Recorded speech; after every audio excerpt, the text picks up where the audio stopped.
Hi, everyone. This is Talkback. I'm Sheila Horvitz, and we've been having a lot of interesting shows this season, the season of the coronavirus, the season of racial unrest, the season of trying to get back to normal, which is so hard for so many of us. And if you're a resident of Connecticut, you know that we have an administration that's been doing a great job in trying to wind their way through all of these difficulties. And of course, we love having Lieutenant Governor Susan Bysiewicz with us from time to keep us apprised about what is happening. And she's here today, and so much is going on. Let's chat with her. Good day, Susan. It's good to have you on the show again. Well, thank you so much for having me. It's been a while. I don't think you and I have talked since everything shut down in March and our state started dealing with the coronavirus pandemic. But I have to say I'm very optimistic because despite the resurgence that we've seen and spikes we've seen in other states, our infection rate continues to be very low. And I was very excited to go to several school districts. Yesterday, the governor and I visited schools in Vernon, and we visited Wyndham as they get ready to open school. And, the good news is kids are back in school and they're there with their teachers and they seem happy to be back. Right. So let me go back. Yes. We spoke to you a few months ago, just when the emergency order went into effect, and just as the state. That's right. I was at my home. Yes, I remember. Right, the state was shutting down, and now you're at your office, which is a great thing to see today.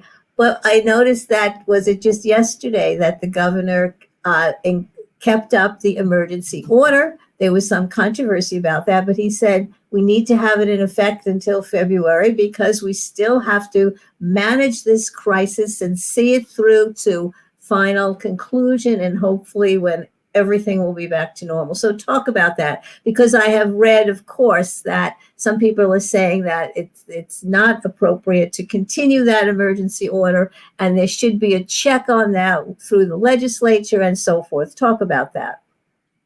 So this is something that I think is critical. We have more than 70 emergency orders that are in effect, that went into effect since March because of the coronavirus pandemic. And it's important that those continue and the governor continues to have emergency order making power because we are not at the other end of the pandemic yet. And in fact, flu season is coming up, and flu season usually goes from October to May, and that will exacerbate another resurgence of coronavirus, because when flu season hits, you have a lot of people going to the hospital in the same way that you do, and as we saw during the coronavirus. So we're not out of the woods yet, although fortunately, major companies like Pfizer, AstraZeneca are starting to get closer to a vaccine, but we still don't know whether those vaccines are going to be 100% effective against COVID-19, or whether they're going to be 50%, 60% effective. We still don't know that. And so we continue to be very vigilant and concerned because there are other states around us that have been having spikes, and some states like Florida or California where the virus still isn't under control. Yeah. So we are remaining very vigilant. We've had a couple of outbreaks, small outbreaks or small spikes at a nursing home in Norwich, for example, at a farm in East Windsor, and in Danbury. There's been an uptick, but because we have a robust contact tracing system in place, and because we are doing very strong testing, we are able to thus far keep it under control. And we hope that we continue to do that because we want our kids to stay in school. We want parents to be confident that they could send their kids to school. Right now, between 20% of the parents aren't sending the kids to school because of health concerns. And so we know to fully reopen our economy that we have to have our public health strong and under control. So that's what we continue to work through. And the governor will have that executive order power back into session, and we will reassess where we are at that point. Okay.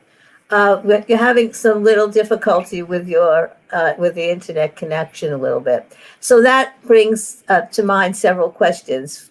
First of all, what are the public health scientists and the public health officials in the state telling us about the possibility of more outbreaks over the fall, considering the flu is coming?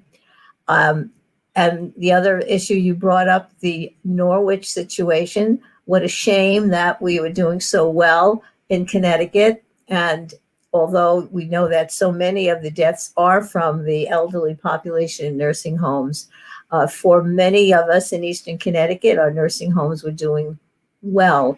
Talk about that, the potential that our public health officials are telling us about what might be problems and how we're guarding against them. And of course, the same thing with the schools. So many schools are opening around the country, and whether they're doing them not correctly or not, we're seeing spikes, whether it's through the universities, the colleges. So this is all an issue in flux. And I want to know, how are we in Connecticut prepared for these public health issues when they arise?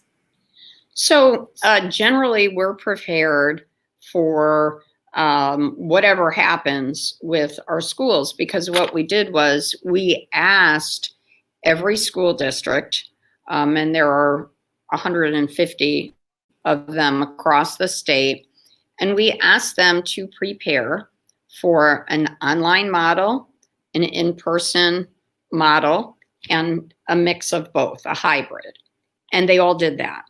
And right now you have a few school districts just doing online. New Haven is an example of that. You have many districts doing hybrid. Middletown and Vernon are examples of that. And you have some schools that are opening, and there are some in Northeastern Connecticut that are doing this for all in person. And so it's about a third of each type of model. And we have put together a set of metrics so that if there are a certain number of infections, a certain number of hospitalizations, then school districts in each area can make a different decision based on what the healthcare metrics are. So those things are key, and the school districts are all prepared to do online only or hybrid or all in person, depending on which way things are going. We have asked everyone, particularly at-risk people, to get a flu shot because what we don't want to have is, especially for people at risk, to get the flu and then get COVID-19 on top of that, because that could potentially overwhelm our hospitals.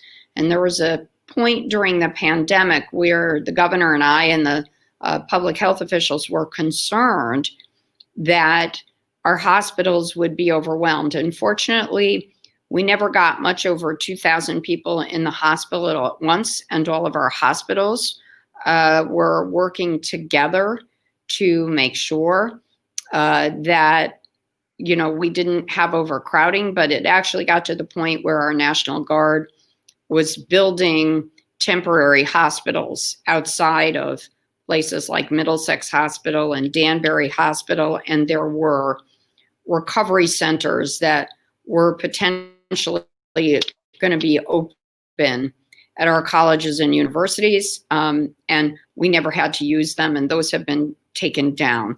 So I think that the robust testing that we have in place We've asked all of the students that are coming in from out of state and all the students who are coming into our colleges and universities get tested. So we've seen a slight uptick at the University of Connecticut at stores because of kids coming in from different states across the country. And there's UConn has been very vigilant, and that is remaining stable, and young people are still there. So we are doing our best to keep testing and to keep contact tracing so that we prevent outbreaks. And we've been extremely stable. Our infection rate is under 1%, which is one of the lowest in the country. And we have about 50 people in the hospital. So if we can continue to maintain that or decrease that, that's our goal. And we want parents to feel very safe about kids going back to school. I'll say that the schools that I visited have been extremely proactive, putting up plexiglass dividers to prevent, to prevent kids from getting too close to one another and to prevent spread. And kids, even young children, 3 or 4 years old, were wearing masks at the schools that I visited. And the teachers are doing a really great job, and we're so grateful for that. Okay. So that brings up some of the financial issues that relate to this. On the issue of the schools, do the schools have enough funding when they're doing virtual learning for the kids to have the computers so everybody can be online?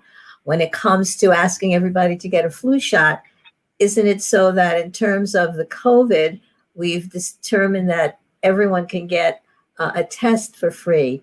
What about the cost of flu shots for everybody in the state to keep everybody safe?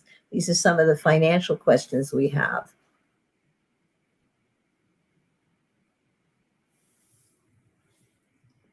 Did you hear that, Susan? And then we'll go to the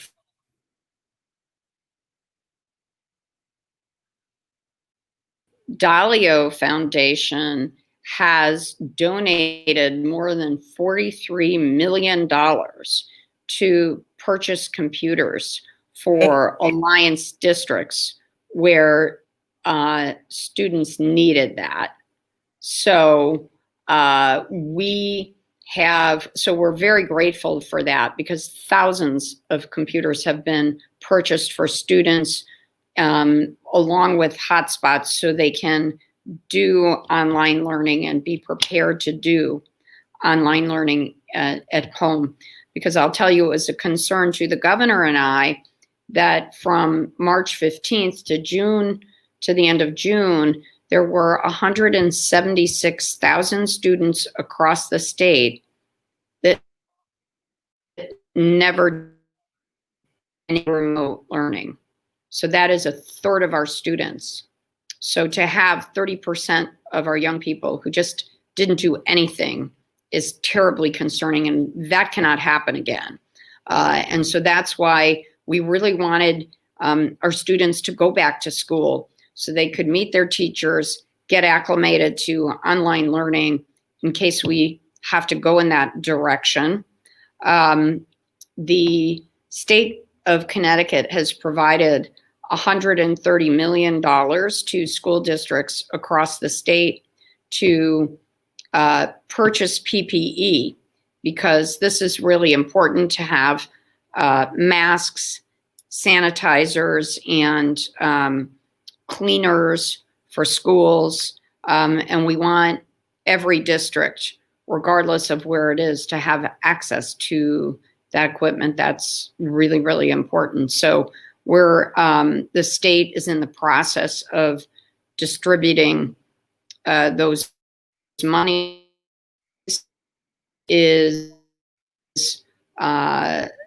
providing major funding to municipalities as local governments and municipalities get ready and are preparing to go back to school. And what about, let's talk about the issue of the economic recovery. We know that the federal government, the Congress passed the COVID laws, but now they're kind of stalled. And I know that many states and local governments want more assistance that has not been in the previous packages. Tell us about what's happening in Connecticut with regard to small businesses. How are they faring? How are we hoping to bring back a recovery? And what more funds and programs do we need to have in Connecticut to make that happen? So the state of Connecticut had its own economic response to COVID through our Department of Economic and Community Development.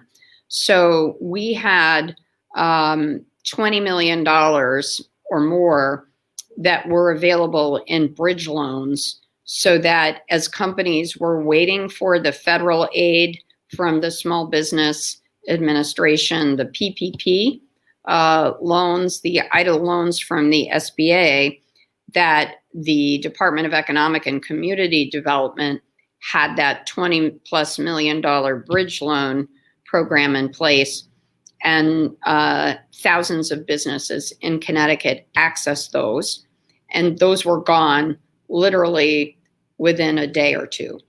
The state of Connecticut also provided special assistance through the HEDCO loan program to specifically target women and minority-owned businesses in urban areas, because there were many of the smallest businesses that had difficulty, particularly during the first round of federal funding, Act funding. Sorry, not CARES Act, federal government small business assistance funding. And so we wanted to make sure that women-owned and minority-owned businesses that had fewer than 20 employees got access to state funding. And so there was more than $2 million that were available in very small increments of $10,000 or $20,000 that literally were lifelines for women-owned businesses, so that businesses could pay their mortgage, pay for their utility bills, keep people employed in their businesses. And there is now discussion at the federal level about whether we need more federal funding, and I think we certainly do, particularly for childcare. And this is an issue that the Office of Early Childhood and the Council on Women and Girls are working on at the state level. And Congresswoman DeLauro and Senator Blumenthal are working on at the federal level. We've already lost $45,000 affordable child care slots, and we're at risk of losing 80% of our child care spots in the next several months. And that is a huge concern, because people cannot go back to work and our economy cannot be fully opened unless people can get child care spots that are affordable and high quality. And one of the problems is, especially with these hybrid school learning parties, to go back to work full time if their kids are only in school a couple days a week or every. That is a challenge that we're facing. And I just literally an hour before you and I are taping this, I was doing a roundtable on childcare issues with Senator Blumenthal and Commissioner Beth Bai to talk about federal aid that he is working on. And this is hugely important because we've had 350,000 people file for unemployment. And those folks can't go back to work unless they're able to get childcare. Right. So do you have hopes that the federal government will pass another CARES bill that will help some of these issues? So we do. And Senator Blumenthal's bill, by the way, is called the Child Care is Essential Act. It absolutely is. It's essential to our state's economic infrastructure. Now, when it will pass, we don't know, Sheila. We do have an election that is coming up on November 3rd. Thus far, we have not yet seen bipartisan support, which we would need for this act to pass. And I know that Congresswoman DeLauro has been frustrated thus far because she tried to get a $50 billion child care appropriation in some federal legislation, and that has been thwarted. So we are pinning our hopes on Senator Blumenthal's bill and hoping that leaders from both parties will think that it is key and should be passed sooner rather than later. I hope it's something that we can pass before the end of the year. Well, I hope your optimism is realized, but you have to remember many of us in Connecticut and I think around the country are disappointed that there hasn't been more legislation in Congress. And we can't let people forget when they say that nothing is happening. We cannot let people forget that over 3.5 months ago, Congress, the House of Representatives, did pass the HEROES Act, which took care of so many of these issues that we're talking about, including more money for the small businesses and state and local governments, and so much more. We must make sure that the public understands this, Susan, that the Democrats in the Congress have worked hard and have put together legislation that is just sitting on Mitch McConnell's desk and going nowhere. Speak about that.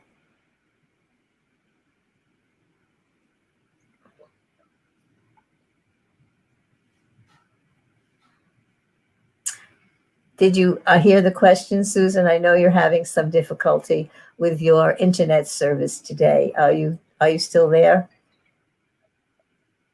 Yeah, no, I was having difficulty hearing you. I did want to add that there was a study done, and Connecticut businesses, fortunately, did do very well in terms of getting a very good proportion of the different federal programs. And I want to give a shout out to our Department of Economic Community and Development and the Women's Development Center and our Connecticut Small Business Assistance Centers for just actively working with businesses and our chambers of commerce to make sure that our small businesses got the assistance they needed. So I think Connecticut did well, but I think businesses are struggling. We know that 86% our economy in Connecticut, I just saw the statistic today, is about 86% of what it was pre-COVID. So on the one hand, it's pretty good when you compare us to our neighbors.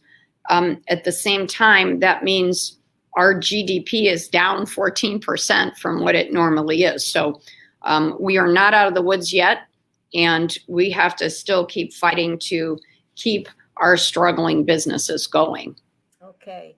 So Susan, now I see you.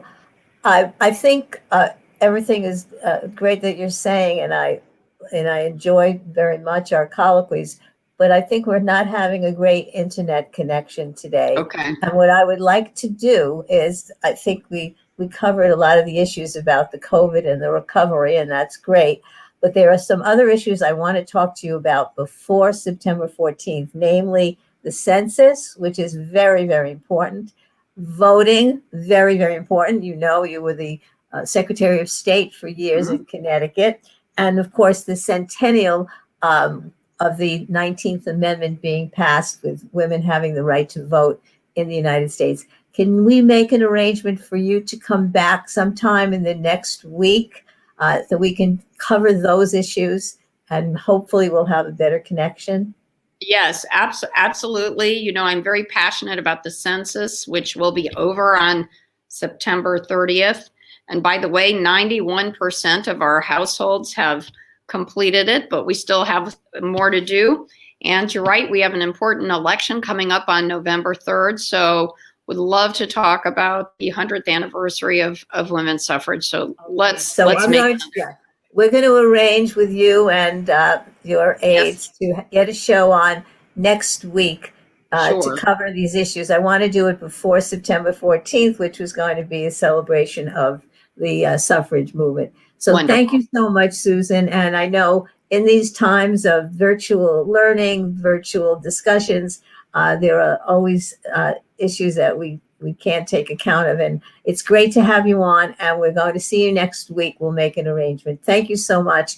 And everyone, please pay attention to what the Lieutenant Governor is saying about what's happening in Connecticut, and we'll talk to her next week. Thank you all for watching Talk Back. See you next time. Bye. Thank you.